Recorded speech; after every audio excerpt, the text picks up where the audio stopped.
going on, ladies and gentlemen, and welcome back to Horror Month. I'm back in the cat den, which of course is going to be a new location. But hey, you know what? I'm cool with that. I'll get to hang with the cats. But anyway, tonight I present to you yet another Dracula movie. All right, this one comes from 1970.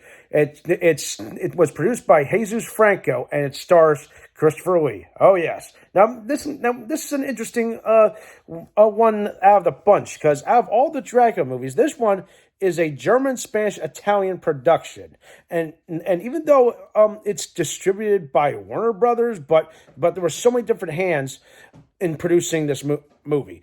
But what makes this one stand out, and what I was told by horror fans, is probably is that this version feels like one of the better, almost screen accurate versions that really is more akin to the book. And that is true, because here's something. Let me ask you this, okay? When you think of Dracula, everyone assumes that he looks like the iconic, he's got the slick back dark hair, he's got the cape and the cowl and of course the chain on that. Well, yeah, but here's the thing. That was just popularized for the modern age.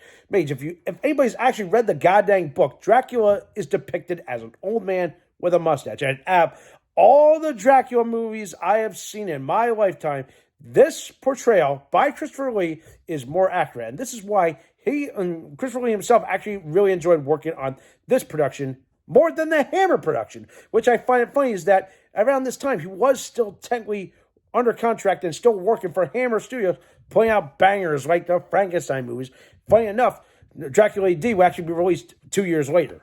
So yeah, just keep that in the back of your mind. But anyway, back to the story. It's like, so how does it hold up? Does it really follow the book? Yes. In a way, it really does. Okay? Like everything is there. There's still the first act. Dracula invites Jonathan Harker to come to Transylvania to sell property, which is Carfax Abbey. And of course, back to what I said, the best portrayal is that here's the thing. He's an old man with a mustache, and he de-ages, and of course they use this to perfection. Like they do it perfectly with a simple makeup thing, and that's how they pull that off. Everything else in the movie just goes at a good pace, and it's really well paced, because if I was expecting to be more like, say, the Hammer version, I would say this one puts that one to shame. And as much as I love the Hammer stuff, this one, to me, is on a whole different level. And Christopher Lee just brings his A game, even though you could tell he's getting exhausted of this role, because, again, like I mentioned, he was working with Hammer. But how about the rest of that cast? Well, to my shock, I forgot Herbert Lom was in this movie. Anybody remembers the old Pink Panther movies with Pierre Sellers? He's in this movie. He plays Van Helsing. And another good standout is, of course, the guy who plays Renfield, Klaus Kinski, which, interesting enough, he does eventually play Dracula in the Nosferatu remake, which, as a side note, now that I think about it, maybe I should add that to the horror month. So stay tuned for that. Maybe I'll get to that. Who knows? But anyway, as for the rest of this movie, it really does hold up almost 50 some odd years later.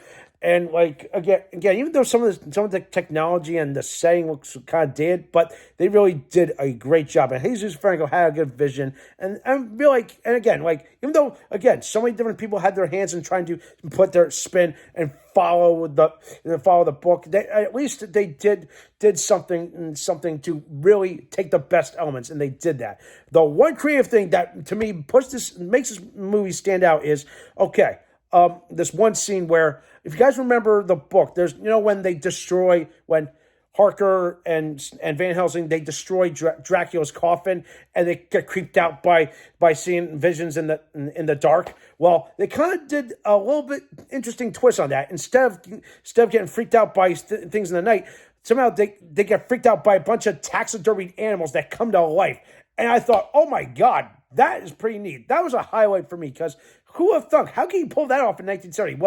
Well, how they did it was, even though it looks cheesy at first, but to me, I thought it was a creative direction that they took for this movie. It's like, okay, what can we do to make this stand out? To me, it really did. But when it comes to the death of Dracula, obviously, instead of getting killed by a knife, he's set on fire in the most cartoonish way possible, which, of course, then again, it was kind of tame for 1970, which, yeah, good way to go. Everything else definitely feels like it follows the book. It's so natural, well paced. Definitely, again, I have all the versions. This one is definitely the better version. To me, it's far better than the Universal remake. Sorry, Langella. I'm sorry. I'm gonna have to put that at the bottom of the list. Okay, it's probably on the same level as the Hammer version. But again, I'm not knocking Hammer. I love the Hammer stuff. I still watch their stuff. I still have my collection. My collection is still growing, by the way. But overall, this version with Christopher Lee, produced by Franco, again, great work all around. I definitely say give this movie a watch because again, really good stuff. The portrait Christopher Lee doesn't hold back, but even though you can tell, like I mentioned, he's getting exhausted of this role. But all the Dracula portrayals, he definitely took this role, ran with it, and it's one of his better works and of Christopher Lee's works and the better Draculas, in my opinion. Is it on the same level as, say, like the Coppola version? To me, I feel like it's a rung below. All right?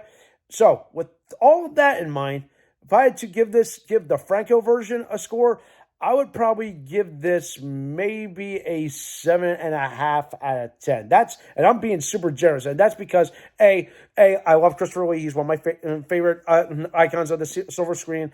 And two, this one felt like an honest to goodness good Dracula production with a much bigger budget and simple stuff, and of course the very dead on balls accurate depiction of Dracula, okay?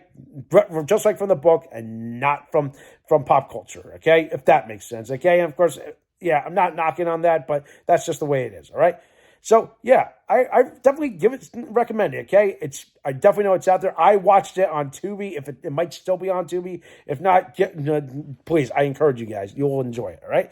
So that does it for tonight on this episode of Horror Month. Stay tuned for some more exciting content. Thumbs up this video, and I'll see you all pretty soon.